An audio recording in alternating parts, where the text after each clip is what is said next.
introduction, and Barry for coming and getting this rolling. This is just wonderful, and your reception is just grand. Thank you very much.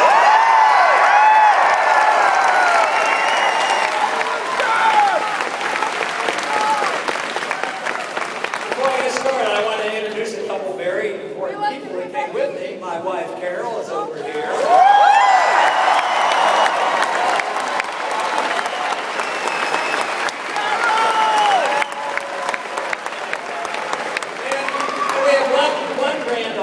She's a senior at Texas A&M, and she's standing over here.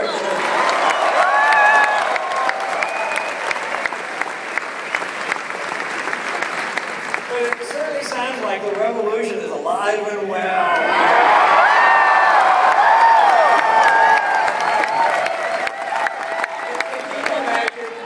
I imagine you're just so surprised when the media says we've disappeared.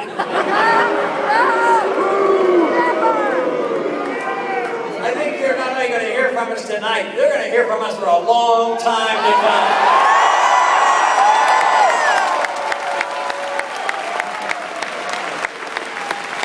A revolution is not a one-day occurrence. A revolution takes time, and it will last a long time, and it will change a country, and that is what we're getting ready to do.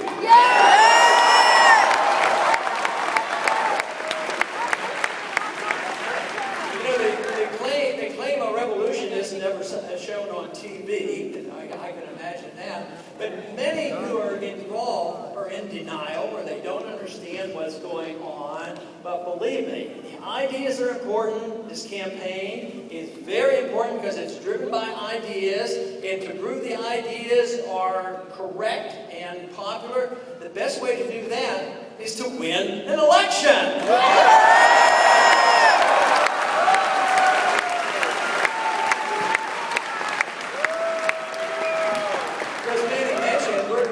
Well, and the process is proceeding, and we're going to do well here in Rhode Island, right?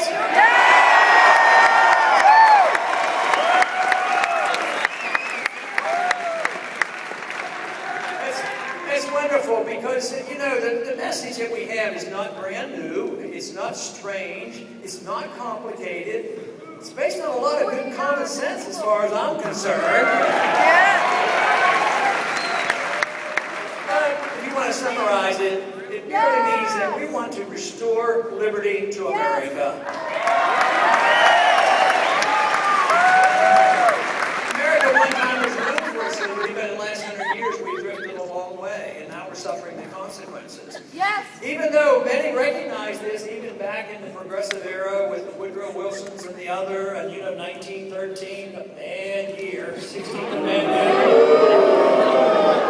And then Federal Reserve Act.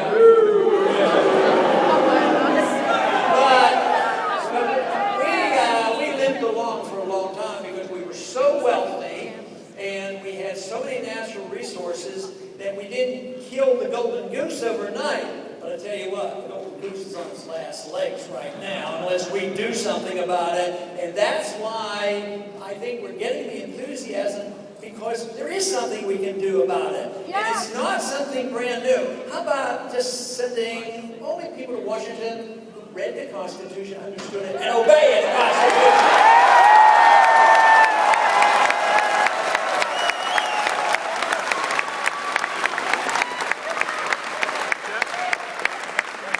What would happen on the war issue? You mean we couldn't go to war without a declaration? There wouldn't have been a war since World War II? Oh, how tragic that would be if we couldn't have this war. No more wars without a declaration and get our troops on home.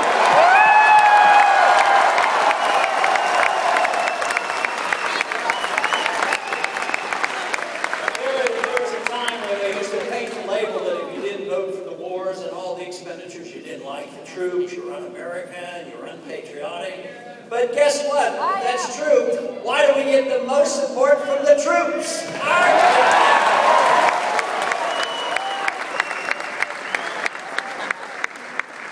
And very simply, we need to follow Article 1, Section 8, dealing with war. You don't go to war unless the people have it declared through their representatives in government. And we deny the authority to the president to go to war on his own. But what about the arrogance of a president that will come down, or the Secretary of Defense, and say, oh, we don't need to go to the Congress to get our marching orders. We can go to the...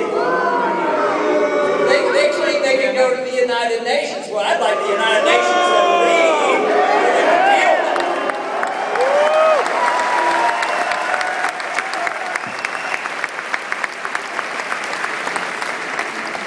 This week, there's a little bit of foreign policy going on. Our president was down in Colombia, in South America.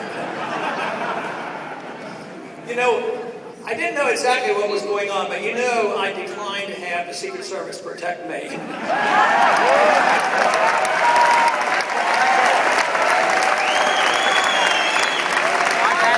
I very rarely comment on immediate diplomatic efforts around the world with our president, but you know, it's irresistible because our president went down there to represent us. And the first issue that came up is, Mr. President of the United States, could we have a discussion and maybe a more open dialogue with Cuba? Isn't the Cold War over?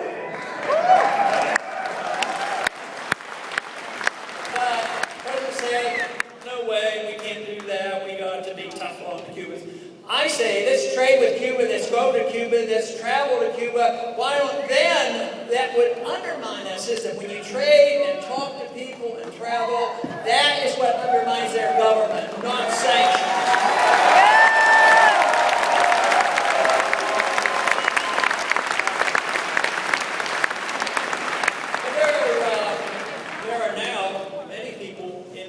Central America, in Mexico, in South America, as well as in this country, that are come around to a very different position on the drug war. So this subject came up, and the position of the other governments said that maybe we ought to discuss it. Maybe we ought to change these drug laws. Yes, I think we should discuss it. I think we should come to the same conclusion that we did after we tried prohibition of alcohol when it failed to repeal prohibition of the drugs.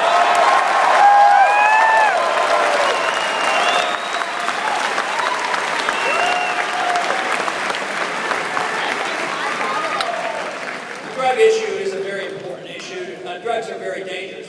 But what isn't dangerous? Driving cars is dangerous, and there's all kinds of things. But who's responsible to protect you against danger? You're supposed to be the one.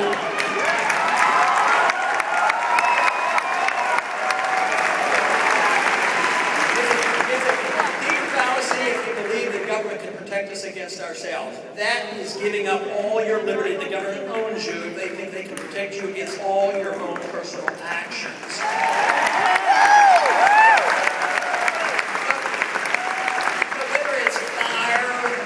Drugs or fire crossing the street, children are taught by the parents. The parents are the best teacher. To assume that all this is to be done by the nanny state from the federal government writing regulations, it's a fallacy. All they do is write a lot of laws, cause a lot of mischief, spend a lot of money, and bureaucrats make all the money, and then they arrest people for doing things that has harmed nobody whatsoever.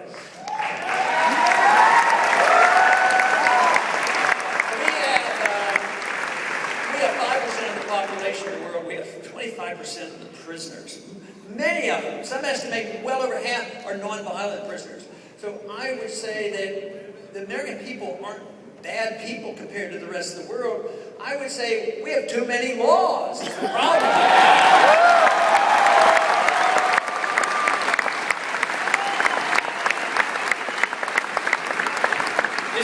This very year, on January 1st, there were 40,000 new laws passed on January 1st. What I would like to suggest to you, as president, I would like to be the first president ever to repeal 40,000.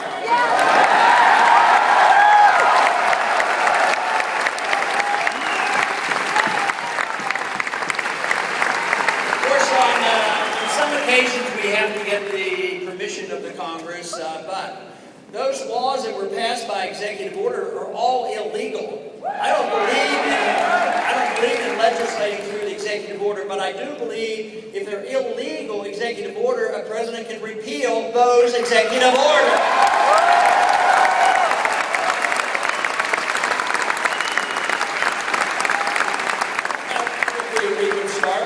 most recent one is about two weeks ago. The president renewed the Defense Production Act, which has been around since 1950, which is emergency powers for a president in time of war can socialize everything, take control of all finances and all business. And that has been renewed pretty regularly. But this year, it was renewed by the president writing an executive order. But he made a few little changes. He said, yes, in time of war, but he added, in time for peace also. So, also, he wrote an executive order and said that it is now permissible, and the law of the land, according to him, that he, as president, can decide if he needs to go out and assassinate an American citizen. That's a law in the books. It's been used now a couple of times. They said, well, just a couple of times, probably bad people. But the law is written for bad people, too, because if bad people don't get a trial, we won't get a trial either. So this is a reason we cannot get it.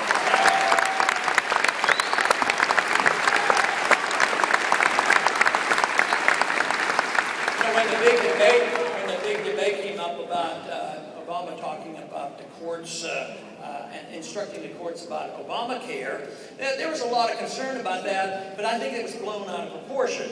Obviously, he deserved that criticism, but what about him becoming the prosecutor, the judge, and the jury, and the executioner?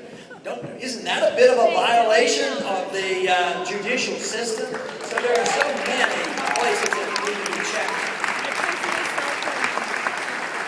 You know, Congress is supposed to resist this when the president usurps his powers, but our Congress this last year, over my strong objection, they passed the National Defense Authorization Act, which virtually repeals posse comitatus, keeping the military out of the business of policing us day to day. But now it is the law of the land that American citizens be arrested. Now that's bad enough. But an American citizen can be arrested and put in a secret prison and never see a juror and never see an attorney and be held indefinitely. That's